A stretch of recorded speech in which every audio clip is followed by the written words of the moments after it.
சனாதன இந்து தர்மம் தனி மனிதனுடைய அனுபூதியை, தனி மனிதனுக்கு பரமானுபூதி தந்து உயர்நிலையில் வைத்து ஒரு அழகான ஈகோ சிஸ்டமா மலர்ந்து எல்லோருக்கும் பெரும் நன்மை செய்து மாறுவதற்கான ஒரே வழி இந்த தொகையடியார் வம்சம் சிறப்பது, பூத பரம்பரை பொலிவது, சிவபூத பரம்பரை பொலிவது, சிவகண பரம்பரை பொலிவது.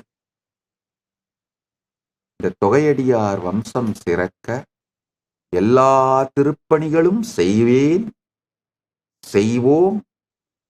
அந்த தொகையடியார் பரம்பரைக்கு முதல்ல அவங்க மேலேயே கான்பிடன்ஸ் வர மாதிரி, அவர்களுடைய வாழ்க்கை மேல சுய சந்தேகம் வராத மாதிரி அவர்களை நடத்த வேணும். இன்னும் பல கோணங்களிலிருந்து இந்த தொகையடியார் சம்பிரதாயம் சிறக்க வேண்டியதை பற்றி என்னால சொல்ல முடியும். அதுல கிரவுண்ட் லெவல்ல இருக்கிற பிரச்சனைகளை புரிந்தவன் நான். அந்த கிரவுண்ட் லெவல்ல இருக்கிற பிரச்சனைகள் தீர்க்கப்பட வேண்டும்.